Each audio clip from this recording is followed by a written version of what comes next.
우리 오늘 말씀은 사무엘하 18장 28절에서 33절에 있는 말씀으로 아픈 손가락이라는 제목으로 하나님의 말씀 증거하겠습니다. 혹시 이런 말이 들어보셨습니까? 10손가락 깨물어 안 아픈 손가락 없다. 지극히 당연한 말인데 우리는 이 말을 들으면 뭔가 마음이 짠해집니다. 그리고 깨물면 모든 손가락이 아픈 것은 당연하지만 유독 더 아픈 손가락이 있고 그 손가락을 보면 마음이 더 편치 못합니다. 제가 지금 손가락 이야기를 하고 있는데 우리는 이 말이 손가락 뼈 이야기가 아닌 거 아시죠? 네, 아실 겁니다. 우리 문화에서 손가락은 관계 이야기입니다. 어떤 관계를 말하는 것일까요? 부모와 자녀, 이 관계의 이야기가 손가락에 담겨 있습니다. 사랑하는 성도 여러분, 여러분에게는 몇 개의 손가락이 있으십니까? 그리고 특별히 어떤 손가락, 물론 다 귀한 손가락이고 깨물면 아파요. 그런데 특별히 유독 더 신경 쓰이고 아픈 그런 손가락 있으십니까? 그 손가락이 잘 되기를 소망합니다. 아멘. 이유에 어쨌든 내 아픈 손가락 잘 됐으면 좋겠습니다. 잘 돼야죠. 내 아들, 내 귀한, 내 사랑하는 자녀인데 지금은 좀 아플 수 있죠. 하지만 잘 되기를 소망합니다. 여러분 기도해 주십시오. 잘 되는 어떤 자녀가 있다면 그 자녀 잘 되기 기도하시고 그 자녀 걔도 잘 돼야죠. 그런데 지금 더 신경 쓰이고 마음 아프고 이 자녀에 대해서 내가 눈물 흘리고 있는 그 자녀였다면 여러분이 기도해 주셔야 합니다. 그래야 그 자녀가 하나님의 은혜 안에 있을 수가 있습니다. 저희 집안에서는요, 저희 집안이 사남 2녀 6남매인데요 누가 아픈 손가락일까요?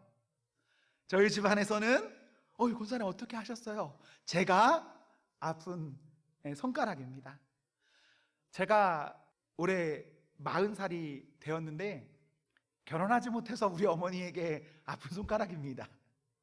또 사남 2녀 중에 제가 막내인데 이 막내이면서 늦둥입니다. 그러다 보니까 부모님에게 받는 어떤 애틋함이 있습니다. 또 제가 자라고 대학 등에 가면서 집에서 어떤 교육비에 대한 도움을 받지 못했습니다. 저는 오히려 부모님에게 학원 다니게 해주세요라고 말했거든요. 여러분 자녀들 웬만하면 그런 거 다니고 싶다고 말 안 하시죠? 근데 저는 오히려 가고 싶다고 했으니까요. 그런데 그렇게 어머니가 해주지 못해서 좀 미안해하는 마음이 있어요. 그리고 마지막으로 우리 어머니가 저를 아픈 손가락으로 여기는 것은 제가 목회자이기 때문에 그렇습니다. 목회자이기 때문에 아픈 손가락이다. 여러분 혹시 이 말이 이해가 되십니까? 이해되시는 분도 있고요. 조금 거리가 있는 분도 있을 겁니다.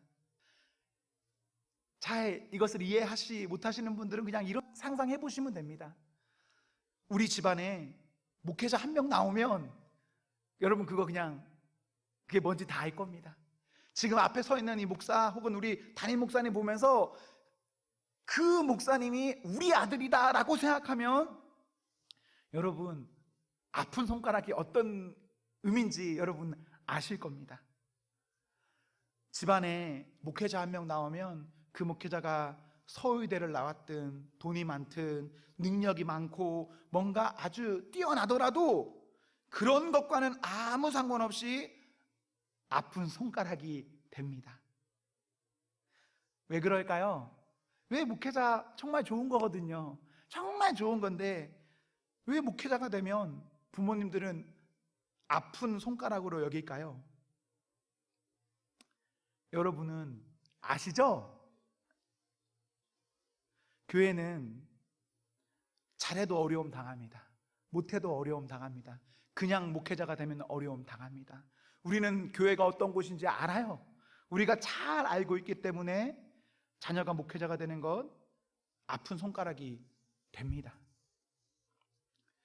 제가 여러 차례 여러 사람에게 들은 말이 있습니다. 목회자라서 제가 들은 말이에요.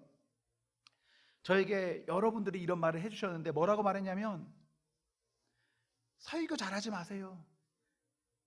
맞는 말 하지 마세요. 열심히 하지 마세요. 잘할 필요 없습니다. 뭔가 더 할 필요 없습니다. 챙길 것 잘 챙기고 이기적이고 못하셔야 합니다. 오히려 모든 영역에서 딱 빵꾸 나지 않을 정도만 하고 그냥 가만히 있으십시오. 제가 교회 사역하면서 이런 이야기 많이 들었습니다. 여러분이 듣기에 이런 말 어떠세요? 무슨 이런 말을 하나 싶겠죠? 그런데 이 말이 진짜 딱 맞는 말입니다. 저에게 이 말 해주신 분들이 어떤 분이냐면요, 다 목사님들과 사역자들입니다. 제가 같은 교회에서 저를 참 아끼고 사랑하시는 목사님들이 저에게 이 말 다 해줬어요. 그렇게 하면 안 된다. 그렇게 하면 안 된다. 다 할 생각하지 마라. 웬만하면 하지 마라. 웬만하면 가만히 있어라. 근데 진짜 이게 맞는 말이라니까요. 이렇게 해야 그 사람이 사역을 할 수가 있습니다. 마음 아픈 현실이에요. 혹시나 저희 교회 가운데 우리가 목회자를 보면서 내 자식이 저 자리에 있으면 아픈 손가락이 될 것 같다라는 마음이 있잖아요. 여러분, 그럼 회개하셔야 됩니다. 그리고 그 부분에 있어서 내 자식을 오히려 목회자로 만들어야겠다라는 생각을 우리가 가지고 있어야 합니다. 정말 좋은 자리다. 꼭 가야 될 자리다. 피하는 자리가 아니라. 목사가 되면 아픈 손가락이 되는데 저희 어머니가 아픈 손가락인 저에게 지금 제가 입고 있는 옷 보이십니까? 이 옷을 사주셨습니다. 이 옷은 저에게 사무엘하 2장에 보시면 한나가 아들에게 옷을 선물하는데 그런 느낌이 있습니다. 어머니는 20년 전에, 즉 이 옷이 20년 됐다는 말이겠죠. 20년 전에 제가 신학교에 입학했을 때 이 옷을 사주셨습니다. 한 벌에 얼마일까요? 한 벌에 10만 원입니다. 10만 원 당시에도 되게 싼 옷이었어요. 그런데 어떻게 해서 10만 원짜리 딱 샀어요. 돈이 있어서 산 게 아니라 어떻게 해서 샀습니다. 어머니가 제주도에 계시고 저는 서울에 있는데, 어머니가 저희 친형이 서울에서 그때 아르바이트를 하고 있었습니다. 형에게 전화를 걸어서 영국이 이제 신학교 간다.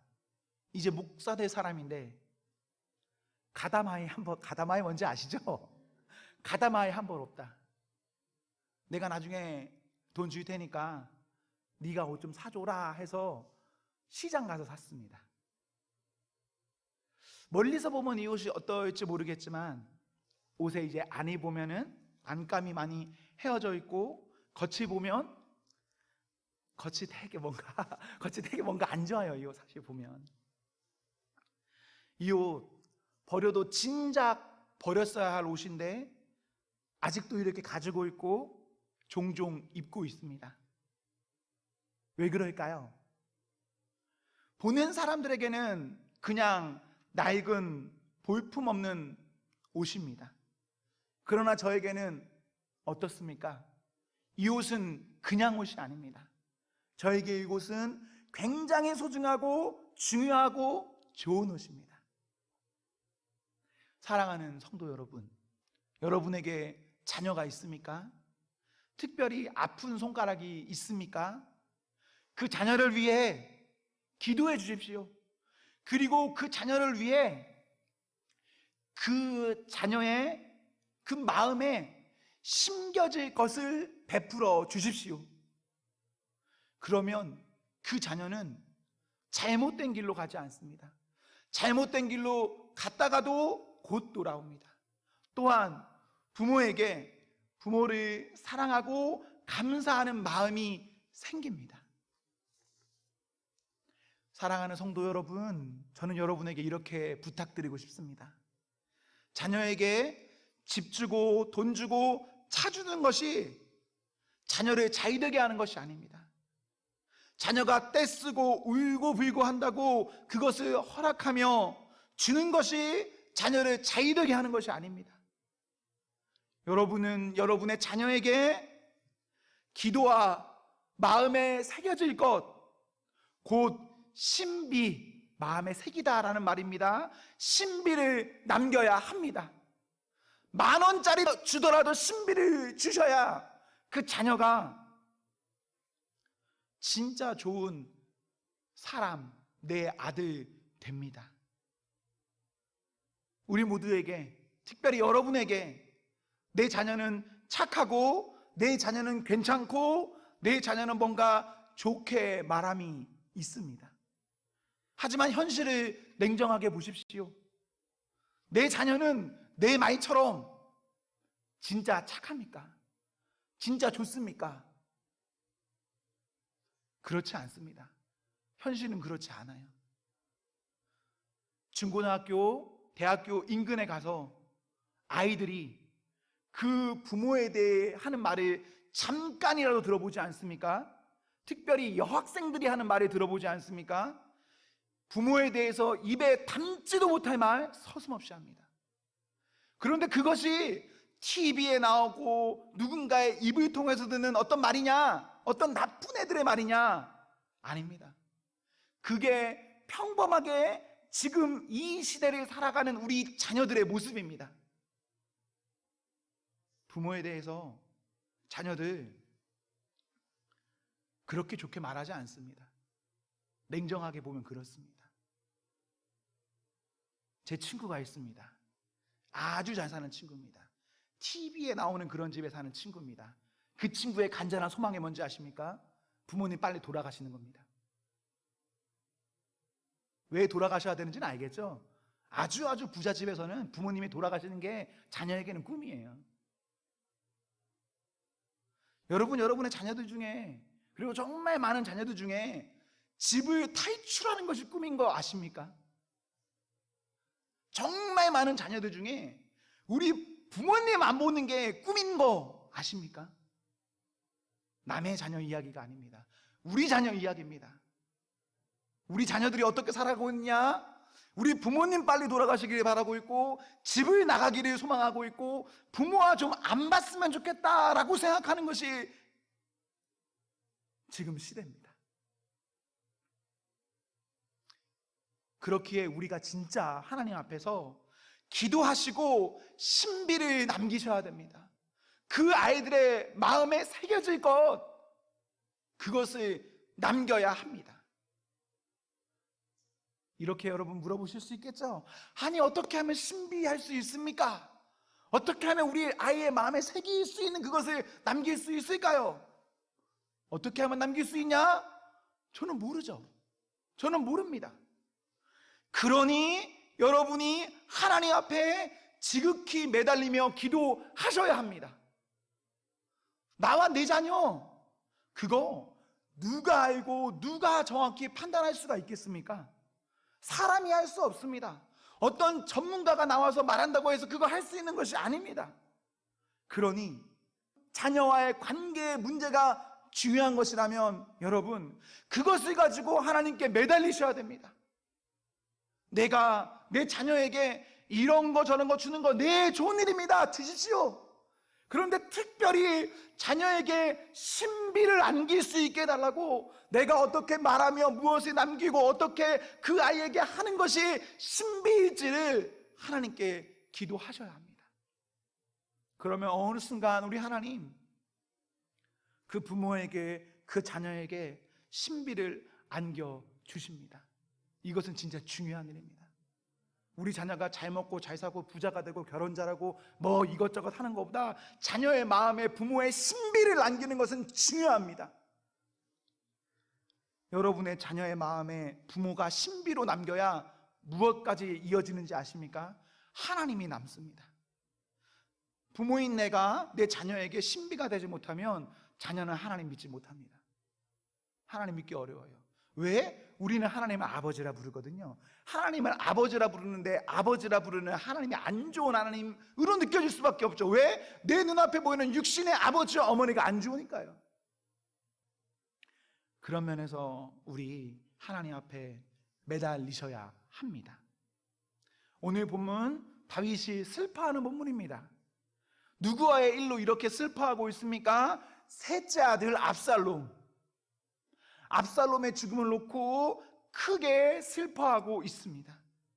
이어지는 19장의 내용을 봐도 다윗의 슬픔이 얼마나 큰지 곁에 있는 모든 사람에게 영향을 주는 것을 알 수가 있습니다.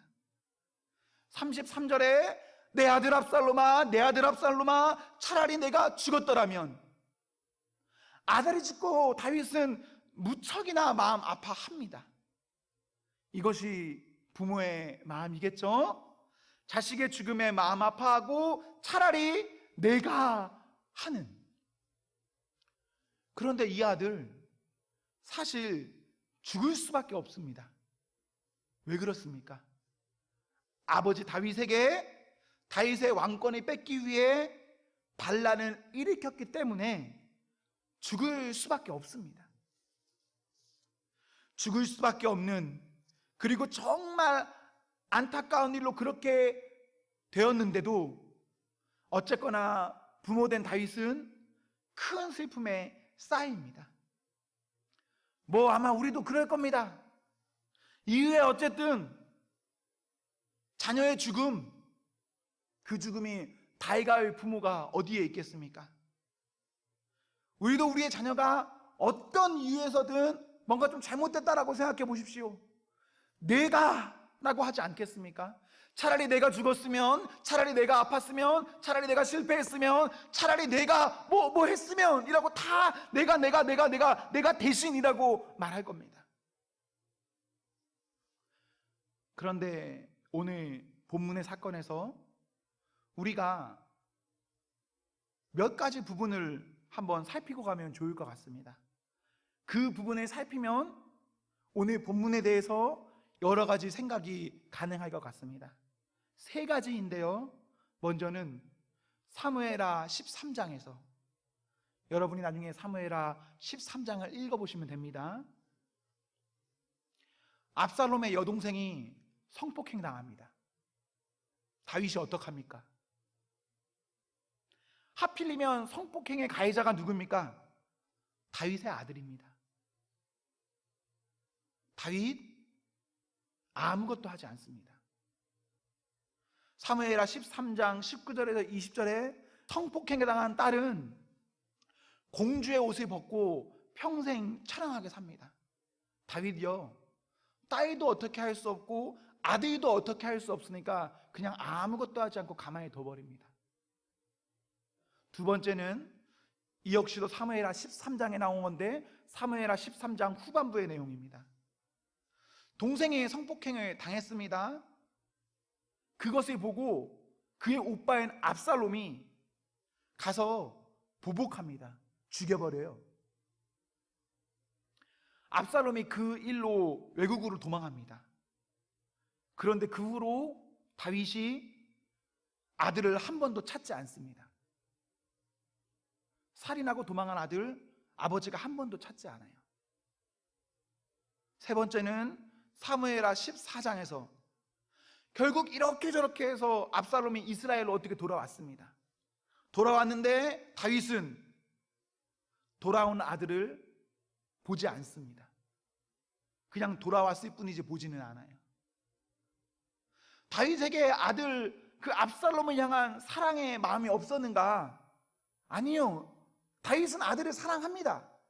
사무엘하 13장 39절에 보시면 다윗은 압살롬을 사랑해요. 간절한 마음이 있습니다. 그의 마음이 그 주변에 있는 사람들에게까지도 보여져서 사람들이 이렇게 저렇게 해서 아들과 아버지를 만나기도 해줘요. 그런데 다윗은 본인 자식들에게 왜 그렇게 했을까 싶은 일들을 이렇게 몇 가지 해요. 다윗이 왜 이렇게 했을까요? 왜 딸이 성폭행 당하고 아들이 가해자인데도 아버지가 가만히 있었을까요? 왜 아들이 살인했는데도 아버지가 가만히 있었을까요? 왜 아들이 어렵게 고향으로 돌아왔는데도 아버지가 가만히 있었을까요? 제가 보기에는요, 압살롬을 자녀를 너무 사랑해서 그렇습니다. 자, 집안에서 성폭행이 일어났습니다. 아들을 벌 줄 수 있습니까? 여러분, 그냥 상상입니다. 여러분의 아들과 딸이 있는데 여러분의 아들이 동생인 딸을 성폭행한 겁니다. 여러분 엄마 아빠죠? 그 아들 어떻게 할 겁니까? 오빠 그 아들 쉽게 신고 못합니다. 제가 이건 교회에서 본 적도 있어요. 절대 안 보냅니다. 그냥 참자 하고 넘어갑니다. 여자애만 피해자가 되는 거예요. 아들이 살인하고 도망갔을 때 다윗이 아들을 안 찾을 만한 이유가 있긴 있어요. 다윗이 아들이 만약 찾는다고 생각해 보십시오. 찾아서 어떻게 할 겁니까? 아들이 벌 줄 겁니까? 아들이 데려와서 그 아들 죽일 거예요? 그 아들이 벌 주기 힘들어요, 다윗이. 그럼 안 찾는 게 낫죠. 아들이 다시 겨우 이제 고향으로 돌아왔습니다. 왜 그때 다윗이 아들을 안 볼까요? 안 봐야죠. 보면 어떻게 할 건데요? 그 아들 벌 안 줄 겁니까? 어쨌거나 살인하고 도망간 아들인데 그 아들 가만히 둘 겁니까? 아버지는 안 보는 게 맞아요. 다윗에게 압살롬은 아픈 손가락입니다. 정말 사랑하면서도 차마 사랑한다고 말할 수 없는 아들입니다. 그래서 본인이 할 수 있는 선에서 그냥 최선을 다해서 그 아이들이 그냥 편하게 살 수 있게 다 해준 겁니다, 아버지가. 그랬더니 어떻게 됩니까? 결과는 그것이 아버지인 다윗에게 좋습니까? 아니요. 그것이 아들 압살롬에게 좋았습니까? 아니요. 모두에게 안 좋습니다. 사랑하는 성도 여러분, 저는요 여러분이 여러분의 자녀를 사랑한다는 거 그거 믿습니다. 그 진실함을 믿어요. 여러분은 여러분의 자녀를 진짜 사랑하는 부모님들입니다. 아멘. 맞죠? 그리고 그 자녀들을 위해서 정말 잘 되기를 기도합니다. 맞죠? 그런데 그 사랑을 뭔가 더 주고 그 아이가 좋아할 만한 것으로 채워주시면 안 됩니다. 만약 그렇게 되면 그것은 사랑이 아니라 오히려 그 아이와 나를 더 어려운 길로 빠져가게 합니다. 우리는 우리의 자녀에게 기도와 신비하셔야 합니다. 정말 우리 가정에 딱 맞는 은혜가 있도록 하나님께 매달리셔야 합니다. 그리하여서 우리 가정에 부자지간의 아름다운 관계의 이야기가 끊이지 않기를 여러분 소망하셔야 합니다. 나의 여러 가지 손가락 가운데 그 여러 손가락이 다 잘 되고 특히 그 가운데 아픈 손가락이 있다면 아픈 손가락이 정말 잘 되기를 하나님 앞에 기도하면서 주님, 어떻게 그 아이에게 신비를 남길까요? 어떻게 그 아이의 마음에 새겨질 부모를 남길 수 있을까요? 이것을 놓고 여러분 부단히도 노력하셔야 합니다. 지금 여러분이 열심히 돈 벌고 있는 거, 지금 여러분이 여러분의 자녀를 위해서 뭔가 열심히 마련하고 있는 거, 그게 여러분의 자녀에게 아무런 의미가 없을 가능성이 신비가 없다면 큽니다. 신비를 남기셔야 돼요. 저는 소망합니다. 우리 자녀들에게 우리 부모가 진짜 기억에 남는 좋은 부모이기를. 또 우리 부모들 모두에게 우리 자녀가 내가 하나님 앞에 부름받기 전까지 정말 부모 공경하며 사랑하는 아이들이었다라고 그렇게 간증할 수 있는 그 은혜가 있기를 저는 소망합니다. 그러기 위해서 우리 하나님 앞에 기도하셔야 됩니다. 그리고 진짜 남길 신비가 저는 뭔지 몰라요. 여러분의 가정마다 다 다르니까요. 그 응답 받아서 자녀들에게 신비를 잘 새길 수 있는 그런 성도가 되기를 소망합니다. 아멘.